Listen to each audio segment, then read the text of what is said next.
Ya, jamaah Kopi Darmo TV 9 Nusantara dimanapun Anda berada. Di sore hari ini kita akan membahas sebuah tema yang sangat-sangat hangat diperbincangkan, yaitu toxic authority ketika relasi kuasa melahirkan trauma. Untuk itu langsung saja kita bahas apa sih kira-kira toxic authority itu. Kita akan bahas di Kopi Darmo, kopdar bareng orang-orang pintar. Assalamualaikum warahmatullahi wabarakatuh. Selamat sore pemirsa. Senang sekali dengan saya Dah Kumaidi kembali hadir lagi menjumpai Anda dengan program spesial kita yaitu Kopi Darmo. Di sore hari ini kita akan langsung mengupas tuntas. Wah, ini sudah setajam ini aja ya. Oke, di sini sudah kita hadirkan bersama di samping Indah sudah ada Ibu Dewi Novita Kurniawati selaku psikolog dari Rahardian Dewi Persada dan juga Ketua Umum DPP LP2M GPN. Assalamualaikum Dewi. Waalaikumsalam warahmatullahi wabarakatuh. Kalau waktu itu warna pink, sekarang warna ungu ya. Iya betul. Janjian nih guys sama Bu Faima. Sehat ya? Sehat. Alhamdulillah. Oke. Nanti karena topiknya sangat-sangat betul sekali betul, ya. betul. Oke.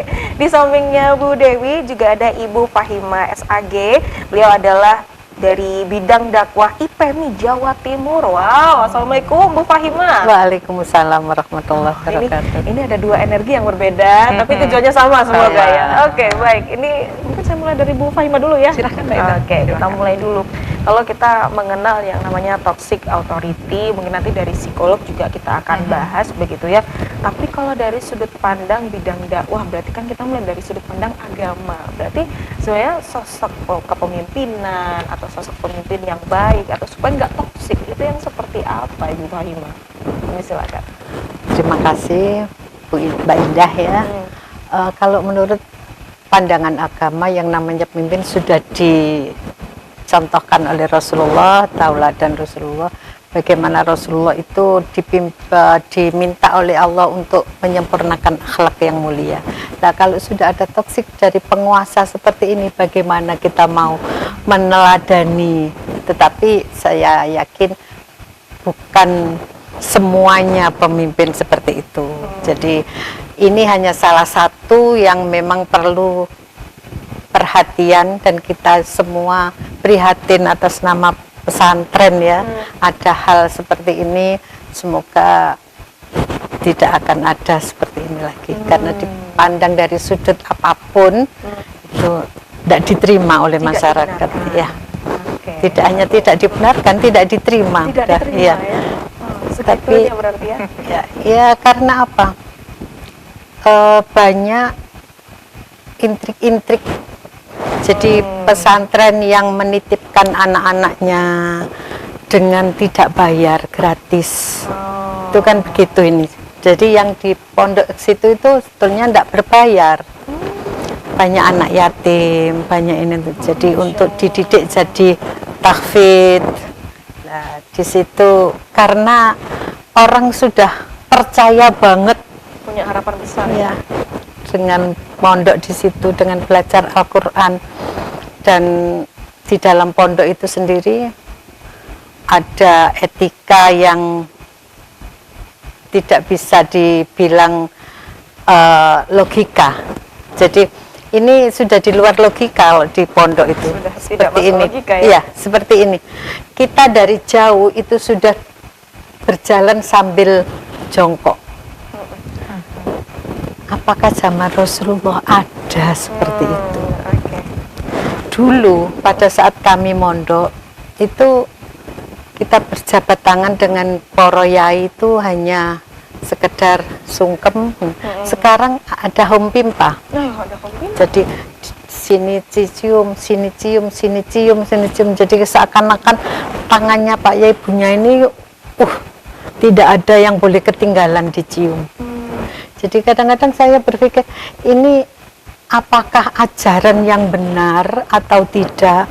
Sampai saya kalau pergi ke pondok terus tahu anak-anak, aduh ini kurang benar. Ini zaman penjajahan lagi, zaman kerajaan ya, yang kita masuk itu harus duduk sambil berjongkok menuju pada penguasanya. Akhlak yang di luar nalar. Berarti dalam hati juga sebenarnya agak miris begitu ya dari Bu Fahima. Oke, baik. ini dari sudut pandang dari kacamata bidang dakwah begitu ya. Tapi ini harus kita luruskan lagi dari segi psikologi begitu ya. Sebenarnya toxic authority itu yang seperti apa, Bu Dewi? Oke.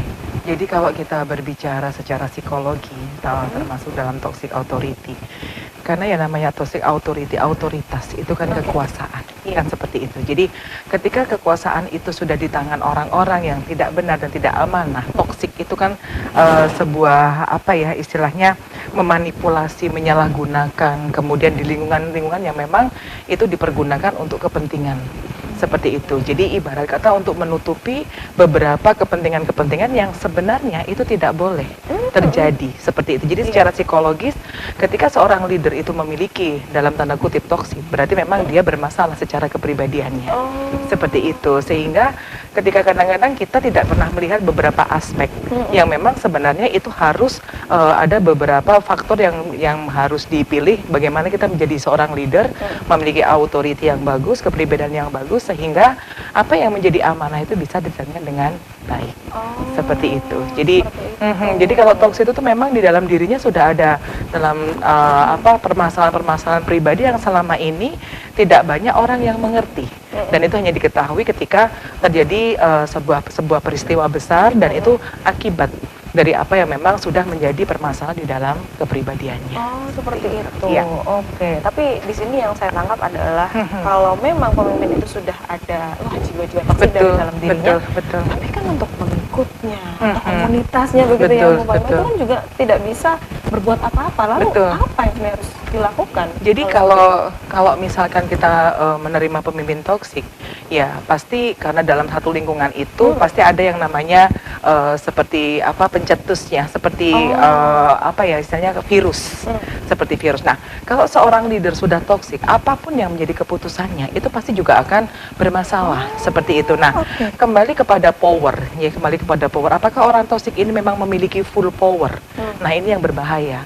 Karena apa? Karena ketika seorang toksik diberikan amanah dan dia menggunakan kekuasaannya, itu breakdownnya ke bawah pasti akan justru menambah rentetan masalah-masalah yang lainnya. Seperti itu.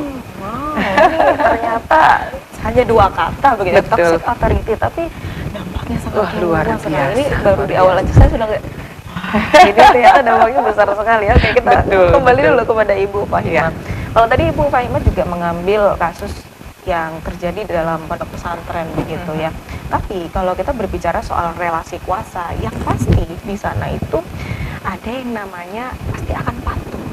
Ada pemimpin seperti itu. Nah, itu berarti kira-kira apa yang harus dilakukan berikutnya atau evaluasi mungkin ke arah masa depan mendatang supaya tidak terjadi hal-hal yang tidak diinginkan kembali seperti yang kemarin-kemarin itu, Bu Fahimah?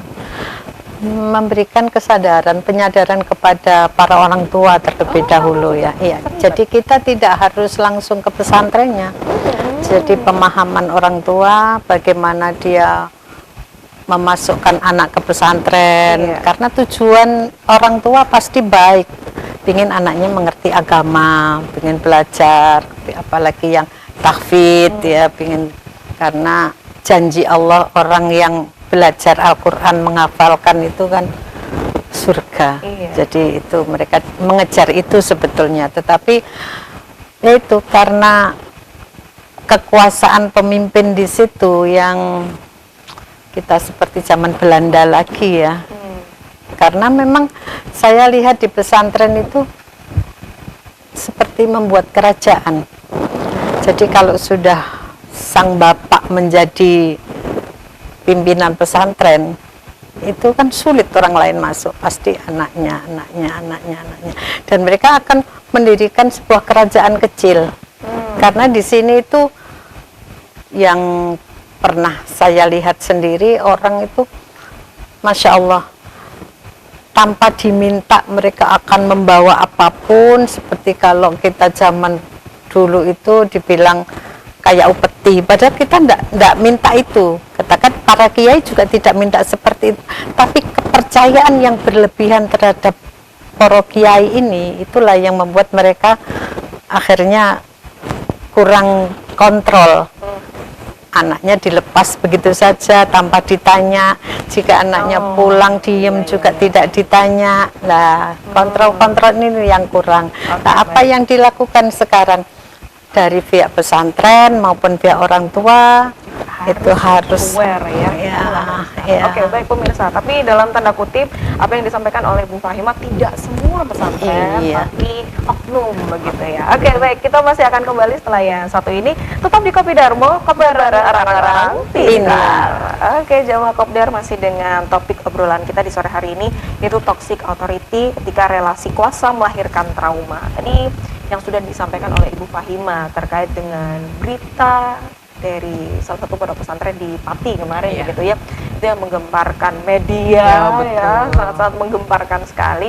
Tapi kalau kita tinjau dari segi psikologi juga ya Bu Dewi, sebenarnya kita bisa menemukan toxic authority itu di mana saja dan bagaimana untuk pembelajaran yang berikutnya ini untuk para korban juga ini Bu Dewi. Jadi Mbak Indah, ini fenomena yang sebenarnya bukan baru kali ini ya terjadi seperti itu, dan tentunya memang karena mungkin baru sekarang yang terkuak ada kejadian di Pati yang cukup besar dengan korban sekitar 50 orang ya, dan tentunya kami sebagai psikolog sangat miris sekali ketika berita itu mencuat dan diviralkan ya. Jadi kami sendiri ketika membaca dan menganalisa gitu kan, seperti apa sih sebenarnya kejadian yang terjadi di Pati tersebut gitu, karena ya itu tadi ketika kita berbicara toxic authority, di mana kita berbicara secara umum. Pesantren di Indonesia itu memang tidak ada standar operasional prosedur seperti apa sih dikatakan anak-anak ini atau mungkin santriwati maupun santriwan itu masuk di dalam pondok pesantren. Nah, seharusnya memang di situ ada sebuah standarisasi, tidak semuanya bisa masuk ke pondok pesantren seperti itu. Cuma karena memang selama ini banyak pondok pesantren itu yang tidak melainkan pembayaran ya, untuk jadi semua digratiskan seperti itu, sehingga terkadang beberapa oknum itu memakai yaitu tadi toxic authority untuk bisa melakukan apa yang menjadi misi pribadinya. Seperti itu Mbak, dan itu terjadi banyak sekali karena kebetulan kami banyak juga mendampingi korban-korban dalam tanda kutip yang memang itu mungkin bisa di blow up tapi juga tidak di blow up seperti itu oleh media seperti itu, karena kalau misalkan kita memblow up dan sebagainya, itu banyak sekali sebenarnya kejadian-kejadian seperti itu, lebih banyak dari yang sudah ada, itu di seluruh Indonesia seperti itu. Makanya kami sendiri juga prihatin. Kenapa? Karena korban-korban ini itu pun juga mereka sangat tidak memiliki power untuk bisa terlepas dari situ. Seperti itu. Jadi selain toxic authority, kalau kita menganalisa secara psikologi, kita juga tidak boleh melepas dalam tanda kutip pelaku. Kita harus melakukan meaning analisis seperti itu, karena itu kejadian bukan hanya 1 hari 2 hari, bukan hanya 1 tahun 2 tahun, itu pasti sudah long time seperti itu. Karena ya mohon maaf, sepandai-pandainya tupai melompat pasti kan akhirnya jatuh kan seperti itu. Jadi akhirnya korban ini kan berbicara. Karena apa? Karena ketika mereka pulang ke rumah dan sebagainya terjadi perubahan perilaku gitu. Jadi mungkin yang biasanya dia ceria, tiba-tiba dia jadi sedih. Kemudian ada hal-hal yang memang mungkin membuat santriwati ini yang seharusnya mungkin dia di rumah bisa bercerita dan sebagainya, dia menutup diri. Kemudian dia tiba-tiba mungkin menangis karena memendam perasaan sekian lama. Ibarat kata kalau kita ada cangkir ini diisi air putih, lama-lama kan tumpah. Nah, tumpahnya santriwati ini atau ya mohon maaf korban ini mau kemana? Karena mereka sudah terdoktrin dengan segala sesuatu yang memang menjadi niat dari pelaku itu untuk memang mencelakai korban. Dan ironisnya perilaku-perilaku yang dilakukan kepada korban-korban ini itu kalau kami berpikir memang sudah menjadi sebuah kelainan seperti itu. Sebuah kelainan yang sangat luar biasa, dan cuma yang kami sayangkan kenapa harus sampai 50 orang yang menjadi korban. Baru terkuak. Kenapa bukan hanya 5 atau 10 orang? Kemudian sudah sangat banyak sudah sangat banyak. Dan itu pun sampai ada kejadian sampai ada yang hamil dan sebagainya. Kemudian itu pun juga sampai pelaku melarikan diri dan sebagainya. Menjadi buron, kemudian akhirnya ya tertangkap juga seperti itu. Artinya apa? Hal-hal seperti ini yang memang kami dari para psikolog memang sangat-sangat prihatin, dan kami juga nanti berniat untuk kerjasama dengan beberapa university. Kita akan melakukan istilahnya penelitian, juga mungkin kita akan mengadakan pendampingan juga terhadap para korban, karena saya yakin bukan hanya di Surabaya saja kejadian ini, seluruh Indonesia pasti tidak akan terima karena korban semuanya perempuan. Seperti itu. Dan kenapa perempuan itu masih selalu menjadi sebuah subjek di dalam tanda kutip pelecehan seperti itu. Ya, itu yang pertama, Mbak Endah. Yang kedua, kita harus juga melakukan meaning analysis terhadap pelaku. Sebenarnya dia secara tinjauan, secara psikologis, dia memiliki apa sih? Mungkin dia punya masa lalu, ya, yang memang kita perlu observasi, kita perlu interview, kita juga perlu betul-betul melakukan beberapa tes psikologi, sehingga kecenderungan dari diagnosa pelaku ini pun juga bisa dikatakan dengan hal yang tepat. Dan pastinya hukum itu berbicara. Seperti itu, hukum itu harus berbicara. Ini yang ditegakkan ya. Ini yang harus betul-betul straight begitu. Makanya kami dari beberapa organisasi, kemudian juga organisasi perempuan dan sebagainya, ini di Jakarta sudah pada heboh. Seperti itu, karena mereka pun juga pasti banyak yang turun juga ke Pati, pengen melihat seperti apa, sampai juga karena lagi viral dan sebagainya, banyak juga podcast-podcast yang membahas tentang itu. Seperti itu, Mbak Endah. Jadi ketika kemarin memang kebetulan banyak teman-teman yang kita sudah mulai untuk berbicara, komunikasi, memang sangat-sangat mengerikan modus operasional yang dilakukan oleh kiai tersebut. Dan ketika ketika kita melakukan telepon ya secara jarak jauh, jadi yang diungkapkan itu kadang-kadang seperti tidak masuk akal. Kok bisa dengan tuntunan-tuntunan, dengan sugesti-sugesti, dengan kegiatan-kegiatan yang untuk bisa pondok pesantren kan penjara suci. Betul. Tapi kenapa malah seperti itu begini ya? Nah, ini yang terjadi. Ya, yang terjadi. Betul. Oke, nanti pemirsa, ini saya juga ingin curhatkan langsung ini ke Bu Fahima. Ini saya sampai benar-benar sesak sekali di dada. Lalu apakah berdosa mereka yang menjadi korban begitu kan? Di sini mereka tidak melakukan itu dengan niat hati mereka 100% begitu ya. Lalu kira-kira kalau dari sudut pandang agama, apakah mereka juga akan bersalah dan dihukum atas itu kira-kira Bu Fahima? Saya ingat pada zaman Rasulullah ada seorang wanita diperkosa. Jadi dia tidak melakukan perzinahan itu dengan sukarela, tapi diperkosa. Kemudian hamil dan datang kepada Rasulullah, dia bilang bahwa ini akibat perbuatan yang tidak benar, saya minta dihukum. Kata Rasulullah, pulanglah sampai anakmu lahir. Begitu anaknya sudah lahir, balik lagi, dihukum, dicambuk. Nah, jadi ternyata yang melakukan meskipun itu terpaksa atau tidak, tetap menanggung dosa. Sebetulnya kasus seperti ini tidak hanya pada perempuan ya. Kalau nggak salah 5 tahun atau 4 tahun yang lalu, ini di keluarga dekat sebetulnya,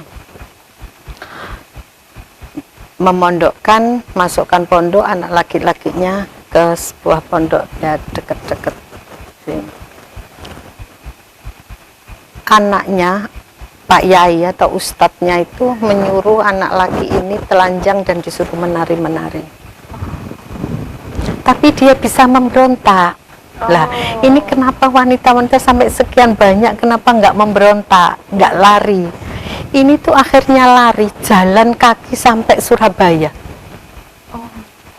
Jauh, jalan kaki untuk melarikan diri. Nah, akhirnya cerita ke ibunya, sampai ibunya sakit masuk rumah sakit. Oke, baik Bu Ya. Fahima, kita tahan dulu karena Ya. saya sudah tidak kuasa sekali untuk mendengarkan lagi. Pemirsa, kita masih akan kembali setelah yang satu ini, tetap di Kopi Darmo, Kopdar bareng orang-orang pintar. Oke, Jawa Kopdar ini terasa sangat singkat sekali kalau ngobrolnya bareng Bu Fahima dan juga Bu Dewi. Mungkin saya langsung saja kepada Bu Dewi, kira-kira pesan apa yang dari hati yang paling dalam yang ingin diberikan kepada pemirsa yang sedang menonton? Ya, Silahkan. pemirsa TV 9, terus khususnya Kopi Darmo. Memang peristiwa-peristiwa akhir-akhir ini tuh sangat luar biasa ya, dan tentunya ini sangat memprihatinkan, terutama kami sebagai ibu, kemudian juga sebagai psikolog, kemudian juga kami sebagai pemerhati perempuan. Jadi peristiwa-peristiwa yang selalu melibatkan atau melecehkan perempuan menjadi subjek di dalam perilaku-perilaku yang memang tidak sepantasnya. Jadi untuk yang pertama, kesimpulan itu adalah terhadap pelaku-pelaku seperti itu. Jadi pelaku-pelaku ini kami mohon kepada pihak terkait, ya harus seperti apa hukuman yang tepat. Seperti itu, yang setimpal, karena memang sudah merugikan dan sudah menghancurkan masa depan 50 orang ini sangat-sangat tidak mudah, Mbak, dan itu akan hancur seumur hidup. Seperti itu. Jadi trauma itu pasti ada. Makanya kan tadi dengan toxic authority menimbulkan trauma, itu sudah pas banget. Karena apa? Karena terkadang pelaku itu tidak menyadari bahwa perbuatan itu akan mengakibatkan trauma yang sangat berkepanjangan. Dan itu memerlukan pendampingan yang lama, Mbak. Begitu. Karena apa? Karena memulihkan secara psikologi itu nggak semudah membalik telapak tangan. Iya. Seperti itu. Dan ini dilakukan berulang-ulang, ya. Itu kesimpulan untuk pelaku. Nah, sekarang untuk korban. Nah, korban ini yang tidak tahu, kemudian menjadi tahu karena kebiasaan berulang kali dan sebagainya, akhirnya takutnya menjadi sebuah kebutuhan. Seperti itu, yang tidak tahu seperti apa sih kita merasakan, dan sebenarnya akhirnya jadi merasakan, dan itu yang membuat kadang-kadang ada efek ketergantungan. Itu yang pertama. Yang kedua, itu malunya luar biasa, Mbak. Dan itu terjadi mereka itu memiliki orang tua dengan pendidikan middle ke bawah, sehingga hal-hal seperti itu kan sebuah aib, sebuah aib yang memang harus ditutup. Nah, akhirnya apa, mau tidak mau para korban tidak bisa melakukan perlawanan apapun, nggak bisa speak up apapun. Jadi mereka hanya just silent treatment seperti itu, sehingga itu tidak akan membawa dampak yang sangat panjang terhadap kehidupan mereka ke depan. Dan tentunya hal-hal seperti ini yang membuat kami perempuan ini, kita harus betul-betul memiliki value. Yang terkadang kami pikirkan adalah kenapa di pondok pesantren itu tidak ada yang namanya sex education. Oh iya. Nah, sex education itu sama sekali selama ini saya melihat belum pernah ada masuk ke pondok pesantren seperti itu. Sehingga kalau kita menganalisa secara logika, psikologi, dengan usia mereka yang usia segitu, produktif ya. Nah, produktif sekali. Masa tidak ada sama sekali pembelajaran mengenai sex education. Seperti ini apa, kemudian nanti dampaknya apa, sense of effect-nya itu apa. Itu kenapa kok tidak menjadi sebuah filter. Kemudian yang kedua, tidak ada sebuah power untuk bisa menolak bahwa saya nggak bisa melakukan ini. Apakah doktrin itu tidak bisa dilawan sama sekali? Itu, Mbak. Jadi kenapa kita dengan kelemahan yang seperti itu, apakah mereka sama sekali 50 orang, bukan sedikit, Mbak, bukan sedikit, itu banyak sekali. Dan justru yang saya herankan adalah kenapa kok sampai dalam satu orang itu bisa menguasai 50 orang. Nah, ini menjadi catatan khusus bagi kami, betul. Jadi indahnya nanti kami akan turun ke lapangan. Yang jelas juga mungkin nanti kami minta juga kepada masyarakat umum, ya bagaimana kita bisa melakukan pendampingan pemulihan ya pasca trauma dan sebagainya, harus kawal bersama sehingga kasus itu betul-betul clear and clean. Walaupun mungkin kita nggak mungkin bisa untuk mengatasi semuanya secara bersama-sama, tapi minimal ada pergerakan yang harus kita lakukan. Iya, betul. Gitu. Karena sekarang itu kalau nggak viral nggak dapat keadilan. Makanya harus kita kawal bersama ya, pemirsa. Oke, berikutnya mungkin dari Bu Fahimah juga ada yang ingin disampaikan, kami silahkan. Untuk para orang tua, apabila mau memasukkan anak ke pesantren, tolong disurvei dulu.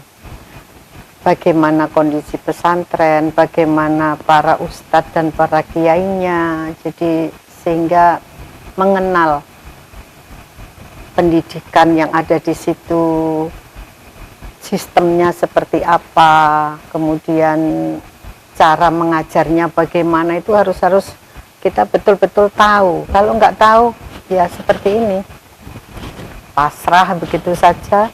Ada kejadian anak tidak berani ngomong, ya takut. Akhirnya untuk hal ini kami betul-betul mengecam sebagai umat muslim, betul-betul tidak bisa membenarkan hal ini apapun alasannya, karena merusak generasi bangsa. Oke, jadi dari sudut pandang entah kemanusiaan, entah psikologi, entah keagamaan tidak bisa ditolerir sama sekali begitu ya. Tapi apa yang sudah disampaikan oleh Bu Dewi tadi ini menjadi salah satu yang saya juga baru dengar, bahwa sex education itu bukan suatu hal yang tabu, Betul. tapi justru harus sekali, harus sekali, harus ada. harus ada. Bukan hanya sekedar di pondok pesantren, tapi Semua lini. semua lini, karena kita tidak bisa menutup kemungkinan Betul. itulah Bisa terjadi itu dimanapun. bisa terjadi dimanapun, Betul kapanpun, dan kita tidak pernah tahu apakah korban itu akan Perempuan atau laki-laki. Betul sekali. Oke, ini kayaknya sangat-sangat singkat sekali kita ngobrol. Terima kasih banyak Bu Iya, Dewi, sama-sama. Bu Fahima. Ini Sama-sama, janji Bunda. kita kapan-kapan Iya, ngobrol lagi ya. oke, harus, Oke, harus, harus ya. Oke, Oke, terima sehat kasih. selalu, Sehat semangat selalu. ya Terima untuk kasih. perjuangan ini, dan jangan Terima lupa kasih. pemirsa, apa yang sudah kita tangkap di sore hari ini bukan menjadi bahan scroll saja, tapi kita juga harus ikut mengawal bersama. Sekali lagi Indah ulang bahwa kalau nggak viral nanti siapa lagi juga yang akan mengawal, karena mereka juga masih butuh kita untuk mencapai sebuah keadilan dan juga hak-hak mereka. Untuk itu saya Indah Kumaydi, wakil Singapura yang bertugas pamit undur diri. Wassalamualaikum warahmatullahi wabarakatuh. Wabarakatuh. Waalaikumsalam. Kopi Darmo, kopi barang, orang-orang pintar.